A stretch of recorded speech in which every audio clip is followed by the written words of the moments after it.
President naannoo Tigraay duraanii dabalatee hooggantoonni garee juntaa to'atamanii turan Finfinnee galanii.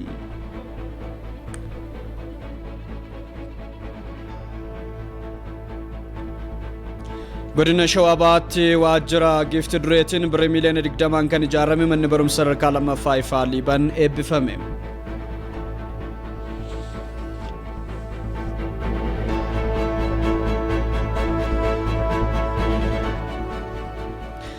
Akkam jirtu kabajamtoota daawwattoota keenya ETV Afaan Oromoo raadiyoo sa'aatii kana sinitti himna olaanaa yaaddeessaa oduulee sa'aatii kana dursuudhaan si wajjin turaan gaxumuraatti wajjin turaa siniin jenna. Pirezidaantii naannoo Tigraay duraanii dabalatee hooggantoonni garee juntaa magaalaa Finfinnee galaniiru. Pirezidaantii naannoo Tigraay duraanii Abbaay Walduu fi pirezidaantii taanaa naannichaa kan turan Dr. Abrahaam Tekstee dabalatee hooggantoonni garee juntaa biyya diiguudhaaf hojjechaa turan to'atamanii gara magaalaa Finfinneetti dhufaniiru. Raayyaa ittisa biyyaa, poolisiin federaalaa fi odeeffannoon tikaa biyyaalessaa waliin ta'uudhaan namoota raayyaa ittisa biyyaa irratti haleellaa raawwatan qabuun seeratti dhiyeessuun kan itti fufu taasii jedhameera.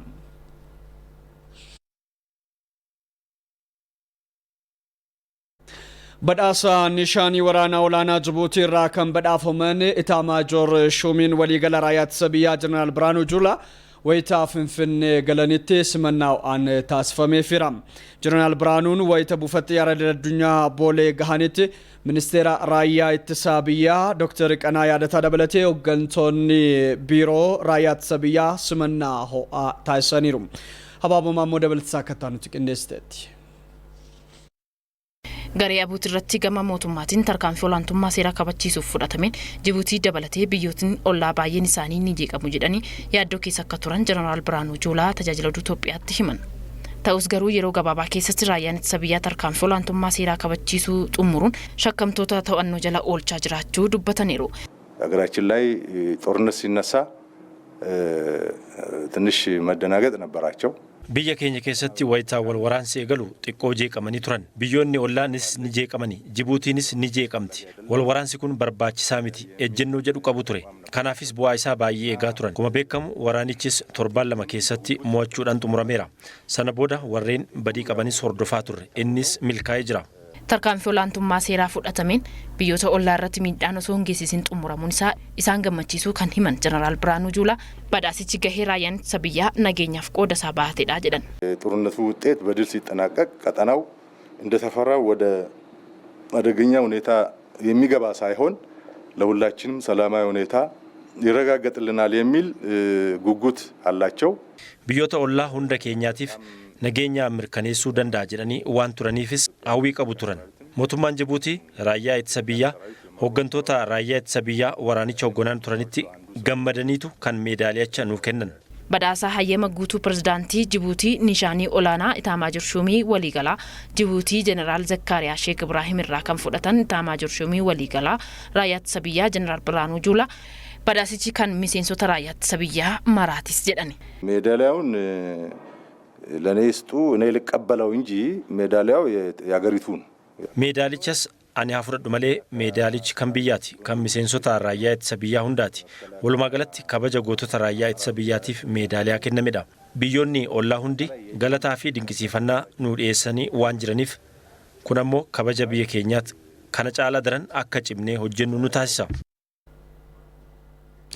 Yaa'in waloo komishineerota 12ffaan poolisii federaalaa naannolee fi bulchiinsa magaalota hirmaachise magaalaa Bishooftuutti gaggeeffamaa jira. Yaa'ii waloo komishineerota kanarratti komishineera komishinii poolisii federaalaa Jeneraal Dammallaash Gabra Mikaa'el dabalate komishineeronni poolisii naannolee fi bulchiinsa magaalota argamaniiru. Pirezidaantiin mootummaa naannoo Oromiyaa Obbo Shimallis Abdiisaa keessummaa kabajaa ta'uudhaan yaa'icha irratti argamani.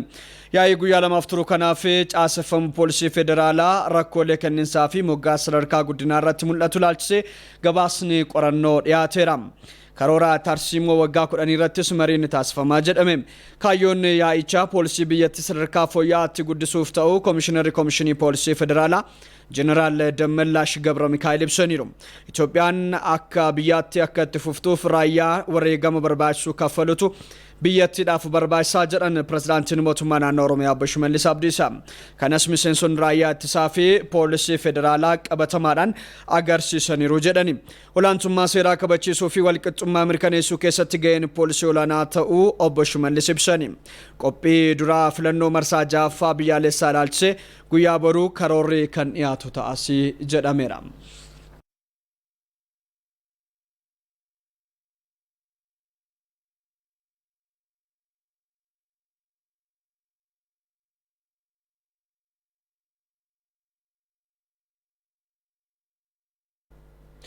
Godina Wallaggaa lixaatti duula hojii olaantummaa seeraa kabachiisuu baatii lamaaf gaggeeffamaa tureen waraana Abaawoo 265 irratti tarkaanfiin fudhatamuu komishiniin poolisii Oromiyaa ibseera.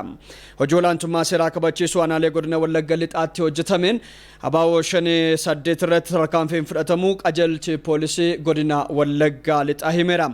Akka ibsa qajeelchi poolisii godina Wallaggaa lixaatti hidhattoonni Abaawoo 6 deeggartoonni isaanii 87 to'annoo seeraa jalaa oolaniiru jedhameera. Duula hojii olaantummaa seeraa kabachiisuu godinichatti baatii lamaaf gaggeeffamaa tureen waraana Abaawoo 265 ta'an irrattis tarkaanfiin fudhatameera. Hojii duulaan gaggeeffame kanaan meeshaaleen waraanaa gosa adda addaa harka diinaa tures kan mootummaadhaaf galii ta'e ta'uusaas odeeffannoon arganne kan ifoomsudha. Itoophiyaatti piroojektota misoomaa jallisii babal'isuu fi oomishtummaa dabaluudhaaf xiyyeeffannoodhaan hojjetamaa akka jiru ministeerri bishaan jallisii fi anniisaa Dr. Injiinar Silashii Baqqalee ibsani. Naannoo saboota sablammootaa fi uummattoota kibbaa godina Silxeetti piroojeektiin misoomaa jallisii Kaalid Diijoo birrii biiliyoona 1.2 ijaaramuus eegalameera. Taaddasaa Tarrafee Balballoo Misaa Qindeesse. Ministeera bishaan jallisii fi anniisaatiin piroojektota jallisii ijaaramaa jiran keessaa piroojeektiin godina Silxee Kaalid Diijoo birrii biiliyoona 1.2 ijaaramuu eegaleera. Piroojeektiin kun bishaan kiubik meetirii miiliyoona 8 kan qabatu yoo ta'u, piroojeektiin kun lafa hektaara 1,800 misoomsuu akka danda'u ministeerri bishaan jallisii fi anniisaa Dr. Injiinar Silashii Baqqalee dubbataniiru. Piroojeektiin kun akka ijaaramee dafee xumuramuufis qaamoleen dhimmi ilaallatu hundumtuu tumsuu akka qabu waamichas dabarsaniiru. ግድቡ የ27 ሜትር ከፍታ የ1731 ሜትር ርዝመት ኖሮት hidni kun meetira 27 ol ka'iinsa qaba. Dheerina meetira 1,731 qaba. Keessaa simintoodhaan hojjetama. Akkasumas gosa biyyoo cirracha qabuun ijaarama. Bishaan kiubik meetira miiliyoona 8 qabachuu danda'a. Ijaarsa bishaan boyi keessa yaa'u dabalatee daandii keessaas of keessaa qaba. Pirezidaantiin ittaanaa bulchiinsa mootummaa naannoo saboota sablammootaa fi uummattoota kibbaa Ristuu Yirdaa'u gama isaaniitiin piroojeektiin kun misooma jallisii babal'isuu bira darbee dargaggootaaf carraa hojii uuma jedhan. በግንባታውም ሂደት ሆነ ከግንባታው በኋላ ከመስኖ ልማት በተጓዳኝ Piroojeektii yeroo ijaaramaa jirus ta'ee erga xumuramee booda misooma jallisiif ooluu bira darbee damee biraatiin dargaggootaaf carraa hojii ni uuma. Sagantaa ijaarsaa piroojeektii misooma jallisii Kaalid Diijoo eegalsiisuu kanarratti kan argaman ministeerri nageenyaa Mufariyaat Kaamil jijjiirama booda godina Silxeetti hojiiwwan piroojeektii hedduun hojjetamaa jiru jedhan. የስልጤ ዞንም ለሁለት አስርት ዓመታት የከረሙ ጥያቄዎች Gaaffii godina Silxee waggaa 12 darban keessaa piroojeektiin kun akka ijaaramu gaaffii gaafachuu erga eegalame waggaa 23 guuteera. Garuu amma kutannoo hooggansaa fi kallattii jijjiiramaatiin gaaffiin kun dafee deebi'uu danda'eera. Hiikni piroojeektii kanaa guddaadha. Bulchaan godina Silxee Obbo Alii Kadir piroojeektii misoomaa jallisii kun dinagdee hawaasaa godina Silxee kan cimsuudha jedhan. በሚፈጠረው ሰው ሰራሽ ሐይቅ አሳ በማምረትና Haroo namtolchee piroojeektii kana irratti uumamuun qurxummii horsiisuu fi giddugala turistii ta'uun carraa guddaa uuma. Jiraattonni godina Silxees piroojeektii kanaaf deeggarsa barbaachisu kamiyyuu akka taasisan dubbataniiru. የትኛውንም አይነት ከኛ የሚፈልገውን ድጋፍ deeggarsa nurraa barbaachisu kamiyyuu ni taasifna. Qophiidhas. ፕሮጀክቱ እስከ መጨረሻ እስከሚሄድ ድረስ እውን እስከሚሆን ድረስ piroojeektiin kun hanga xumuramutti qabsoofnee waan hundaan ni tumsina. Hawaasni keenyas kana hubachuu qaba. Piroojeektiin kun waggaa 2 keessatti akka xumuramus ibsameera. Mariin gahee dargaggoonni ijaarsa biyyaa keessatti baachuu qaban jarurratti xiyyeeffatee magaalaa Finfinneetti gaggeeffamaa jira. Mariin kun liigii dargaggoota paartii badhaadhinaan kan qophaa'e yoo ta'u hayyoonni dhaabbilee barnoota olaanoos marii kana irratti hirmaachaa jiru. Mariin kun magaalota Itoophiyaa 1,100 keessatti dargaggoota sababatti amanan uumuurratti kan xiyyeeffatedha jedhameera. Mariin dargaggoota magaalota adda addaa keessatti mari'atamu kun lammiilee miiliyoona 5 kan qaqqabu ta'us Iyoob Mogos gabaaseera.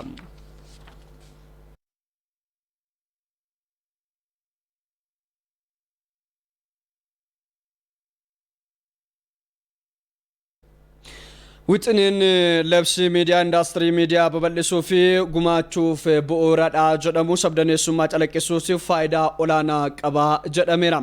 Wixineen labsii miidiyaa indaastirii miidiyaa babal'isuu fi ogummicha bu'uureffachuudhaan kallattii garaagaraatiin hojjetamuu xiyyeeffate irratti abbaan alangee waliigalaa ibsa kenneera.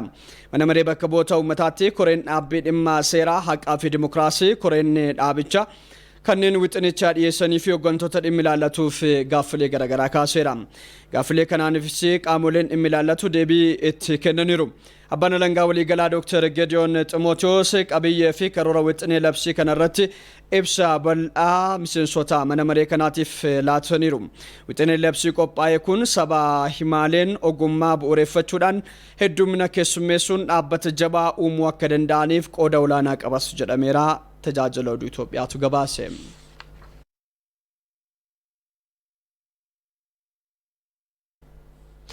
Itti aantuun kantiibaa bulchiinsa magaalaa Finfinnee Adaanech Abeebee qonnaan bultootaa fi qaamolee dhimmi ilaallatu waliin magaalaa Finfinneetti mari'ataniiru. Marichi mata duree hooggansa jijjiiramaa qindaa'ee fayyadamummaa haqaa irratti hundaa'eef jedhuun gaggeeffame. Qonnaan bultoonnis magaalaan Finfinnee dachaan akka bal'attu waan qabdu hunda kennine kabajaa fi faayidaa qarratti hundaa'e osoo hin argatin miidhamaa turreerraa jedhani.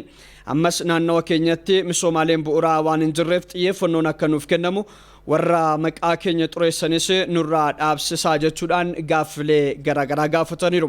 Addaadaanechi marii kanaan biyyattiitti jijjiiramni erga dhufee as bulchiinsi magaalichaa hojii magaalaa keenya misoomsuu fi guddisuu irratti haala qonnaan bulaa giddu galeeffateenii fi fayyadamummaa haqaa irratti kan hundaa'e ta'uu akka qabaatu walii galuu isaanii ibsani.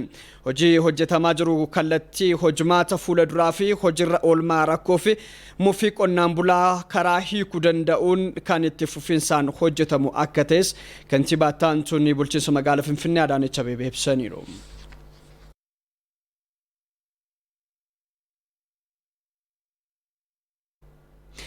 Adeemsa hojii teknooloojiitiin deeggarame diriirsuudhaan madaallee fi barnoota kompiitaraan deeggarame kennuudhaaf xiyyeeffannoon hojjechaa jiraachuusaa ejensiin madaallee barnootaa fi qormaata federaalaa beeksiseera. Adeemsi madaallee haarawaan barattoota qormaata kutaa 12ffaa fudhatan irratti eegalamu kun qormaata kana dura karaa waraqaatiin kennamaa ture gara dijitaalaatti jijjiiruudhaan ammayyeessuun kompiitaraan kennuudhaaf qophii xumuruusaas beeksiseera. Immebeeto Shemee dabalataa akka taanutti qindeessite. Itoophiyaa keessatti sirni qormaataa kanaan dura kennamaa ture waraqaadhaan ta'uun galmee barattootarraa eegalee rakkoolee adda addaa mudachaa akka turetu ibsama. Kanaafis qormaanni biyyaalessaa yeroo laatamu teeknooloojiin deeggaramuu dhabuun rakkoo ijoo ta'udha. Ejensii madaallii barnootaa fi qormaataatti ዳይሬክተሬት qindeessa galmee barattootaa obbo Yoosef Abarraa kan dubbatan. ከምዝገባው ጀምሮ የነበሩ የወረቀት አሰራር ስርዓት ላይ የተወሰኑ ክፍተቶችና ችግሮች ይፈጠሩ ነበር. galmee irraa eegalee hojii waraqaan hojjetamu irratti hanqinoonni garaagaraa ni mul'atu. Fakkeenyaaf yeroo galmeetti barattoonni foormii guutuu irratti gurraachessuun dirqama. Yeroo kanatti waraqaa fi irsaasii waan fayyadamaniif dogongoroonni baay'eetu mul'ata. Kana malees namni hin galmoofne yoo seenee qoramu fa'aatu mul'ata. Waliigalatti kun sirna kenniinsa qormaataa irratti rakkoo guddaa qaba. Yeroo ammaa kanas rakkoo kana furuudhaaf sirni kenniinsa qormaataa kompiitaraan kan kennamu ta'uun kunis barattooti qixa sirriidhaan madaaluu fi rakkoolee wal qabatanii kanaan dura mul'ataa turan furuu keessatti ga'ee guddaa qaba jedhameera. እያንዳንዱ ተማሪ ሲመዘገብ የራሱ ዲቴይል ይኖርታል። እነዛን ዲቴይልስ ያስገባል። tokkoon barataa qormaataaf galmaa'ee odeeffannoo fi ragaa isaa waliin galmaa'a. Kanaafis namni galmeessu qophaa'eera.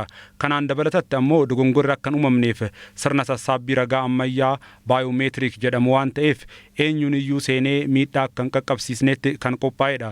Sirni sassaabbii ragaa kun suuraa ni fudhata. yookiin ni kaafata. Sirni sassaabbii ragaa kun suuraa ni fudhata yookiin ni kaafata. Lakkoofsa eenyummaa ni fudhata. Kana malees mallattoo qubaan ni mirkaneessa. Kun erga xumuramee booda abbicha ta'uu adda baafama. Kun rakkinicha guutumatti hambisuu danda'a. Kana malees yeroo gabaabaatti bu'aa qormaataa beeksisuu danda'a. Biyyattii keessatti barattoonni kutaa 12ffaa bara 2012 qormaata biyyaalessaa fudhachuu qaban 400,000 ol ta'an haala kanaan qoruudhaaf ammas qophaa'amaa jiraachuu ዳይሬክተር ኦላናን ኤጀንሲቻ ዶክተር ዘሪሁን ዱሬሳ ሂመኔሩ የቴክኖሎጂ መሰረተ ልማቶችን ማሟላት ነው በትምህርቱና በፈተናው ዙሪያ rakkoo qormaata irratti mul'atan furuuf teknooloojiin deeggaruu murteessaadha. Haa ta'u malee kuni qofti gahaadha jechuu miti. Dabalataan imaammata barnoota haaraa baasuu fi kan jiru ammoo fooyyessuuf odeeffannoo barbaachisu kennuu qabna. Kanarraa jijjiiramoonni eeggaman ni jiru. Fedhii waliin hojjechuun dabaluu danda'a. Kana malees qaamoleen adda addaa rakkoo kana hubatanii gahee isaanii beekanii hojjechuu irratti jijjiiramni dhufuu danda'a. Bu'aa barattootaa fooyyessuuf ammoo bu'aa yeroo dheeratti eegnu jira. Sirna isaa fooyyessuu irratti jijjiiramoonni eeggaman hedduutu jira. Nuti kallattii kanaan ilaalaa jirra. Ejensichis waggoottan kornaan dhufanitti dhimmichaaf xiyyeeffannoo laatee kan hojjetu ta'us dubbatanii. Sirna madaalii teeknooloojiin deeggaramu kana karaa bu'aa qabeessa ta'een hojiirra oolchuun hanqinoonni mudachuu danda'anillee yeroon booda damee kana keessatti bu'aa guddaa inni argamsiisu xiyyeeffannoo keessa galchuudhaan kan hojjetamu ta'uunis himameera. ቦርድን ፍለኖ ብያለሳ ፍለኖ በረከነ ገገፈሙ ኢላልችሱዳን ቆጲ በርባቹን ደጥሙራ ጅራቹ ሳቤክሰሰራም ቆጲ በርባቹ ላችሱዳን ሚሴንስ ቦርድ ፍለኖ ብያለሳ ዶክተር አበራ ደገፋ ኢቲቪ ወሊን ቱርቲ ታሰኒሉ ቴድሮስ ቶላቱ ኢታንሱዳን ግነስ Qophii waliigalaa filannoo bara 2013 ilaalchisuun ETV afaan Oromoon kan gaafate miseensi boordii filannoo biyyoolessaa Dr. Abarraa Daggafaa boordichi qophii loojistikii irraa hanga humna namaa gurmeeffachuutti akkasumas hawaasa siivikii illee hirmaachisuun hojjetaatii jira jedhan. Qophiilee kanneen keessaa buufata filannoo adda baafachuun isa tokko. Meeshaalee filannoof nu gargaaran ilaalchisee isa kanarratti duraa ka'ee iyyuu utuu filannoon kun hin darbini filannoon vaayirasii irraa sababii ka'eef utuu hin darbini qophii gaarii goonee turre meeshaalee nu barbaachisan karaa kanaanii kan hafan maadhaa isattiin filatanii sana filattoonni isaan kana malee wanti galmeen filattoota ittiin galmeessuudhaaf barbaachisan hundumtinuu kanarratti qophii barbaachisu gooneerraa isaan barbaachisan kun hundumtinuu qophaa'anii addana galanii jiru. Buufata filannoo adda baasuun walqabatee saala dur tureen osoo hin taane karaa teeknooloojiitiin to'atamaa himan miseensi boordii filannoo biyyoolessaa Dr. Abarraa Daggafaa. Buufataaleen filannoon itti godhaman jiru. Buufataaleen kun sirriitti beekamanii lakkoofsi isaanii beekamuun sababii irra jiruu fi isaan kana sirriitti adda baafannee adda baafachaa jirra. Inni biraa immoo isa kana faana filannoo kana raawwachiisuuf humnoonni nu barbaachisan jiru buufataalee filannoo kanatti. Kanaafuu isa kanatti immoo bobba'anii kan hojii kana nu raawwatan filannoo kana nu raawwachiisanii filachuudhaa fi sagantaa baafannee itti adeemaa jirra.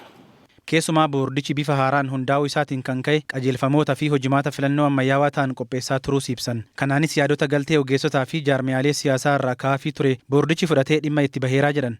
Seerota kanarratti hundaa'ee qajeelfamoota adda addaa baasuu irratti bobba'ee kanaafuu qajeelfamoota kana paartileen galmaa'an yoo jiraatanii akkamittiin galmaa'u ulaagaaleen isaa maadhaa maaltu isaanirraa eegamaa isa jedhuuf isaaniif qajeelfama baasanii isaanii wajjin marii gochuun waan tokko ture. Inni biraa jaarmileen siyaasaa kun immoo yeroo adda addaatti kan isaan gaafatan ni jira. Kun sirraa'uu qabaa karaa keessan jiranii kan isaan nu gaafatan jira. Labsiilee ba'an irrattis qoodi isaan qabaataa turan tureera. Kanaafuu yeroo adda addaatti marii isaanii wajjin gochaa turre. Boordichi humna qabu maraan hubannoo hawaasaa hanga horsiifatee bulaa biratti miidiyaalee idilee fi raadiyoo hawaasaan fayyadamee hojjetaa turuu kan ibsan Dr. Abarraan itti fayyadama miidiyaalee yeroo duula na filadhaatiifis sagantaan qophaa'aa jiraachuu dubbatu. Miidiyaa adda addaatti gargaaramuutu irra jira. Kanaafuu miidiyaa kanarratti yommuu bobba'anii yaada adda addaa dhiyeeffatan kaampeenii godhanii karaa itti qilleensa irratti yaada isaanii dhiyeeffatanii isana qoonnee fi akkamittiin qoodamaa ulaagaaleen jiran maayinni isa jedhu kanas qopheessinee akkaataa isaan itti kanarratti fudhatanii qopheessinee sagantaa isaan ittiin bobba'uu danda'an qopheeffataa jirra jechuudha. Dooktar Abarraan heddumina paartilee siyaasaa ilaalchisees gaafii ka'eefiif paartileen siyaasaa yoo heddummaatan gabaa sirna siyaasaa biyyattiitiif filannoo dabalataa ta'uun dorgommii cimsuu malee rakkoo hin taatu jedhan. Milkii filannoo bara 2013 kanaatiif akkasuma nagaa fi haqa qabeessummaa isaatiifis mootummaa dabalatee tumsi paartilee siyaasaa fi hawaasa bal'aa hedduu murteessaa ta'uus miseensi boordichaa hubachiisaniiru. Miseensi boordii filannoo biyyoolessaa Dooktar Abarraa Daggafaa paartileen siyaasaa ulaagaa hin guunne haqamuu yaadachiisuun komii paartileen siyaasaa miseensonni nu jalaa hidhaman jedhaniitiifis falli barbaadamaatii akka jiru himan. Jalqabeera kun maal gochuudhaa fi iddoo kamtu hidhamanii jiru maaliif hin hiikamne isa jedhu kanarratti waliin haasa'uu fi haasaan kun jalqabee torbanii lamaffaarra jira. Isa kana gochuurra jiru jechuudha. Kanaaf mootummaa duwwaa gara mootummaa duwwaa nuti hin ta'in nus karaa keenya kan warra raawwachuu nurra jiru raawwachuu qabnaa. Himata isaaniis immoo fuunee keessumsiisuuf qophiidha hamma dandeettii keenya. ሚኒስትር ሙሜ አብይ አህመድ ፊ ጌፍሲ ድሬዝና አሽታያቸው መኔን በርኖታ በበልሱ ፊ ደገሩረት ሆጂ ፈኬኝ ማቀቦ ጀታ ጅራቹ ፕሬዝዳንትን ሞቱማና ኦሮሚያ ቦሽ መልስ አብዲሳ ይብሰኒ መኒ በርኖታ ጌፍሲ ድሬዝና አሽታያቸው ጎድነ ሸዋ ባሃና ሊበንጩ ቃላት ብሪ ሚሊዮን ዲግዳማ ነጃርስሰኒ ሆጂች ሰኒ ቱረኔ ቢፈሜራም አልይ ደደፎ ገባሳ ከታኑ ትግንደስ Godina Shawaa Bahaa aanaa Liban Cuqqaalaatti mana barumsaa sadarkaa lammaffaa ifa boru birrii miiliyoona 20 ijaarsisanii xumursiisaniiru. Mana barumsaa kanas bakka pirezidaantiin mootummaa naannoo Oromiyaa obbo Shimallis Abdiisaatii fi hooggantoonni naannoo Oromiyaa biroo olaanoon argamanitti eebbisuudhaan tajaajilaaf qaqqabsiisaniiru.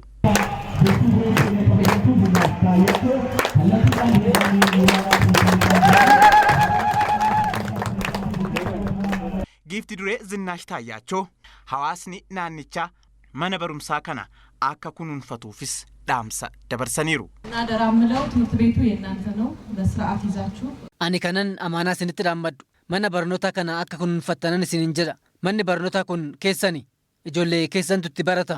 Kanaaf dhalootatti darbuu qabaata. Pirezidaantiin mootummaa naannoo Oromiyaa obbo Shimallis Abdiisaa giifti duree Zinaash Taayyaachoo fi ministeera muummee Dooktar Abiyyi Ahmed hojii barnootaa isaan hojjetaa jiran kanneen galateeffataniiru. Kabajamaaf jaalatamaan keenya muummichi ministeeraa Dooktar Abiyyi Ahmed looreenni nagaa addunyaa hayyuun keenya gaaddisni keenya kitaaba itti rakkatee barreesse dhibbaan dhibbatti manneen barnootaatiin akka ijaaramu giddugalli aadaa sirna gadaamoo Booranatti akka ijaaramu kitaaba isaanii dabarsanii kennan. Isaaniinis galatoomaa ulfaadhaan jedhani. Namni dhaloota irratti hojjetu boruu irratti hojjeta. Muummichi ministeeraa keenyas giifti dureen keenyas xiyyeeffatanii dhaloota boruu irratti hojjechuudhaan jijjiirama bu'uuraa fidaa waan jiraniif jijjiiramni kunis har'a qofa kan mul'atu osoo hin taane dhaloota hunda keessatti mul'achaa kan deemu bara baraaf itti yaadatamaa kan deeman waan ta'eef Rabbi Waaqni sinaa eebbisuu galatoomaa ulfaadha jechuun hin barbaada. Hoogganaan biiroo barnootaa naannoo Oromiyaa Dooktor Tolaa Bariisoo giifti duree Zinaash Taayyaachoo naannoo Oromiyaatti manneen barnootaa 4 ijaarsaa kan jiran ta'uu himuudhaan pirojektiin giifti dureen Zinaash Taayyaachoo ijaarsaa jiran kun qulqullinaa fi yeroon xumuramuun isaa fakkeenyummaa kan qabudha jedhan. Koo qaqqabina barnootaa kana ilaaluun giifti dureen teenya manneen barnootaa akkuma duratti ka'aa turetti rakkoo qaqqabinaa fi qulqullina manneen barnootaa qaqqabsiisuuf manneen barnootaa 4 nu ijaaranii jiru. Isaan kunis godina Gujii Lixaa, Aanaa, Suuroo Barguddaa akkasumaanis immoo godina Kaaba Shawaa Wucaalee keessatti manneen barnoota bifa kanaan ijaaramanii jiru. Akkasumaanis immoo kanarra eebbisaa jirru Shawaa Bahaa keessatti manni barumsaa kun eebbifamaa jira. Hunda caalaa baay'ee fagoo kan ta'ee jiru godina Harargee Lixaa keessatti manni barumsaa hawwii guddinaatis ijaaramee eebbaaf qophaa'aa jira. Kanaafuu giiftii duree teenya aadde Zinaash Taayyaachoo akka naa galatoomfattanan barbaada. Jiraattonni godina Shawaa Bahaa aanaa Liiban Cuqqaalaatis mana barnootaa kun waan isaanii ijaarameef gammachuu isaanii himanii jiru. Har'a immoo qeetti nu dhufe yaada gaarii jechee gammachuudha. Ani ijoolleen teenya nu baratte wanna gaarii wanna alama das nu jedheeti. Ol dhageenye silaa waan tokko fiduu dandeenyaa har'a kan dhageenyaa irra jiru.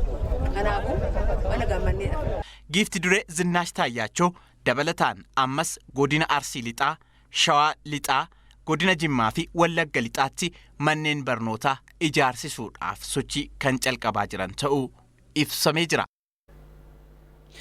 Biiroon dhimma hojjetaa fi hawaasummaa Oromiyaa labsiiwwan ergama isaatiin walqabatan sirnaan hojiirra oolchuudhaaf hojjechaa jiraachuu isaa beeksiseera.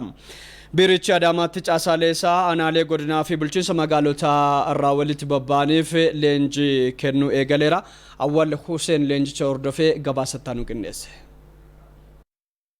Leenjiin biiroo dhimma hojjetaa fi hawaasummaa Oromiyaatiin caasaalee isaa sadarkaa garaagaraatti jiraniif kennamu kun hanqinoota raawwachiisummaa kanaan dura turan furuu irratti kan xiyyeeffate ta'uun himameera. Leenjichaafis mata dureewwan 4 qophaa'aniiru. Isaanis qajeelfama raawwii heeyyama hojii ejensiiwwan hojii fi hojjetaa biyya keessatti wal qunnamsiisan, godaansa seeraan alaa ittisuu, labsii hojjetaa fi hojjechiisaa akkasumas imaammata eegumsa hawaasummaa kanneen jedhanidha. Obbo Abdullaahi Ahmad biiroo dhimma hojjetaa fi hawaasummaa Oromiyaatti daariktara babal'ina eegumsa hawaasummaati. Dhimma ejensiidhaan wal qabatee jiru akkamitti eeyyamni kennamaa fi akkamitti haqamuu danda'a yoom immoo kan haaromfatanii akkamitti immoo isaaniif leenjii kennuufii danda'a kan jedhus qaba waan ta'eef keessattuu godaansa seeraan alaa immoo dhimma baay'ee kiriitikaal ta'ee fi dhimma baay'ee rakkoo yaaddoo biyyaa ta'es waan ta'eef akkamiin hambisuu dandeenya keessattuu hawaasni marii hawaasaa irratti mari'atee hawaasni uuma isaati akkamitti wal gorsee dallaaltotaaf illee akka inni saaxilamne akkamitti taasisuun danda'ama kan jedhu isas hubannoo asumaan argatu.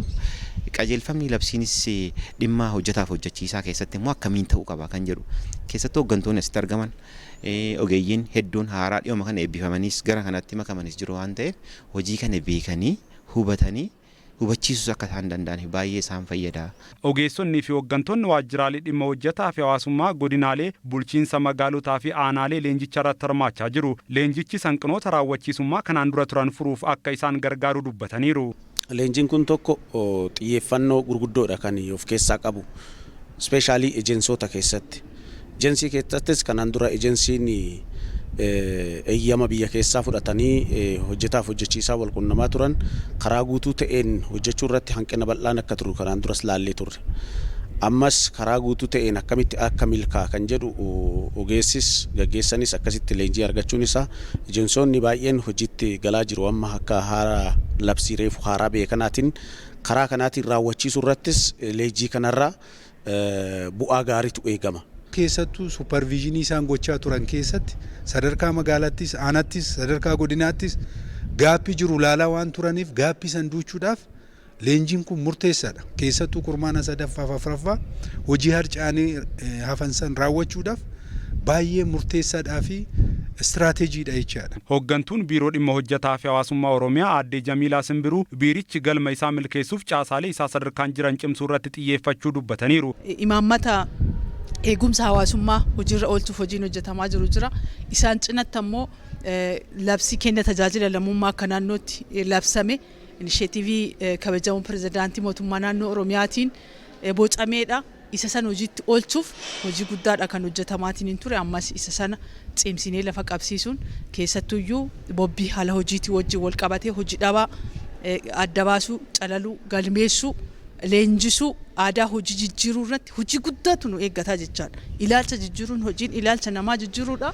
Hojii halkanii guyyaa hojjetamuu qabu waan ta'eef kan irratti akka biirootitti yeroo kamiyyuu olitti halkanii guyyaa hojjennee jijjiiruuf caasaa keenyas humneessuuf dandeettii isaa cimsuuf leenjiidhaan deeggaruun sirna deeggarsaaf hordoffii cimaa diriirsinee deemuudhaaf hojjetamaa jira. Turtii guyyoota afuriitiin leenjichaan cinatti raawwiin kurmaana lammaffaa biiroo dhimma hojjetaa fi hawaasummaa Oromiyaa akka gamaagamamu simameera.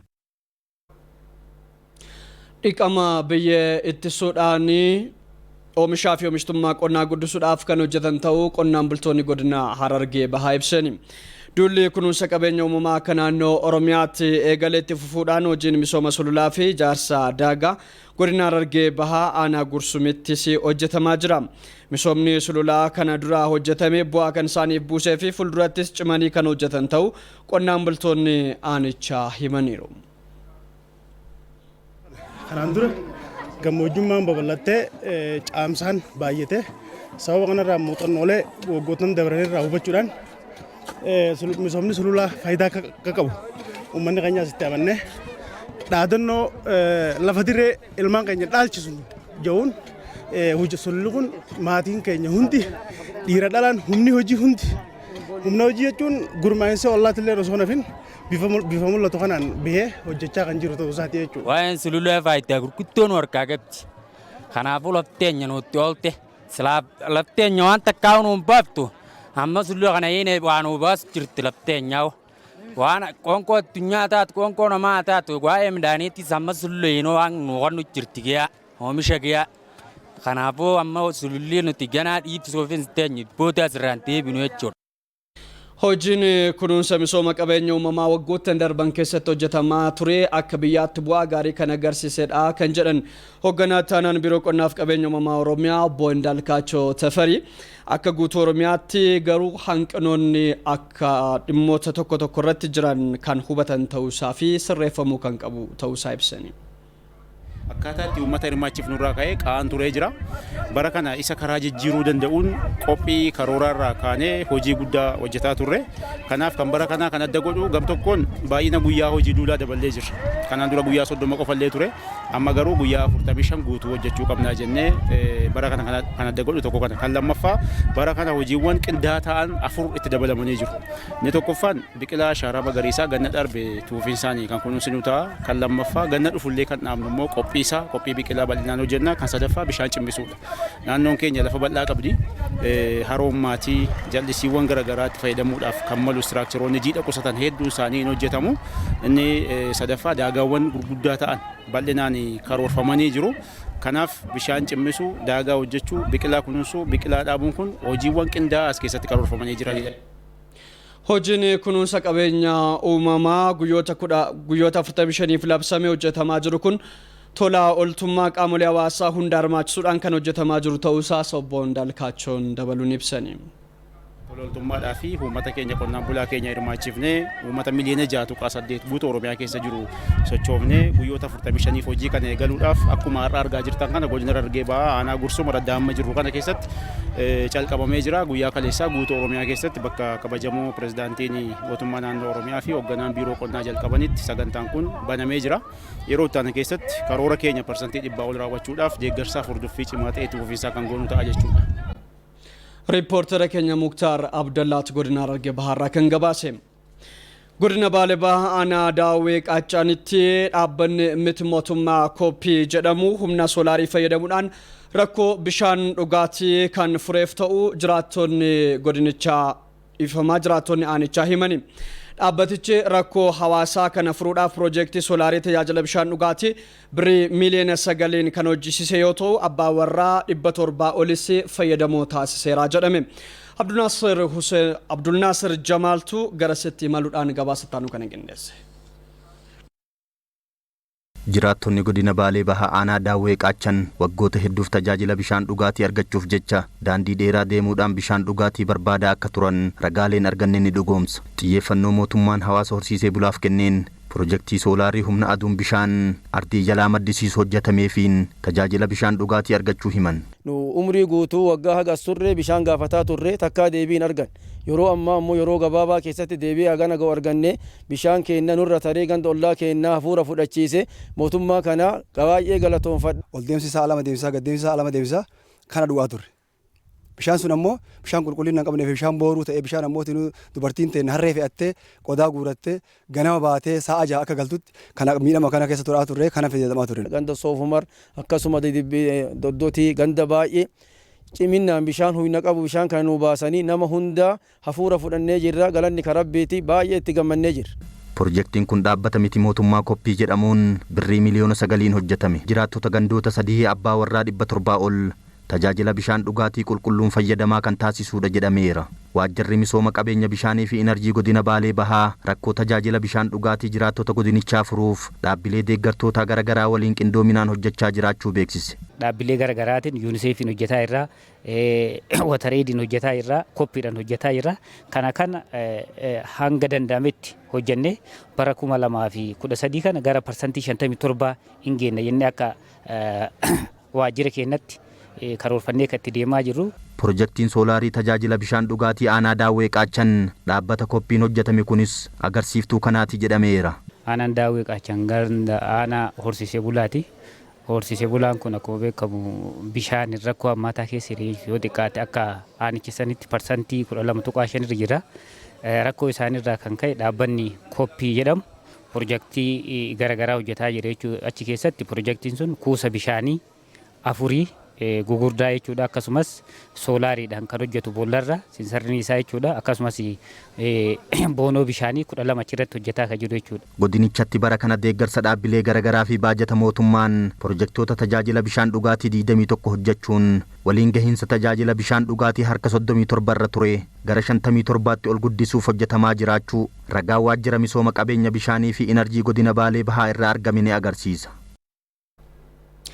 daawwattoota ITV afaan Oromoo hordofaa jirtu amma odeeffannoo sadarkaa idil addunyaa irraa arganne isinitti himna. Indoneeshiyaa Jaavaa gara lixaa keessatti balaa sigigaachuu lafaa mudateen yoo xiqqaate namoonni 12 lubbuun isaanii darbeera. Hanga ammaattis namoonni 27 caalan lafa jalatti awwaalamanii kan jiran yoo ta'u namoota 46 immoo baraaruun danda'ameera. Lubbuu baraartonni namoota gargaaruudhaaf gara sana imalan hedduun lafa jalatti awwaalamuu isaaniitu ibsame. Itti gaafatamaan dhaabbata sodaa balaa biyyattii Raadityaa Jaati sababiin balaa kana rooba cimaa walitti fufuudhaan roobedha jedhani. Hojjettoonni lubbuu baraaruudhaaf garas imalan hedduun lafa jalatti awwaalamuu fi kan du'anis jiraachuu isaaniitu ibsame. Hojiin lubbuu baraaruu kun ammas kan itti fufu ta'uusaa BBC'n gabaaseera.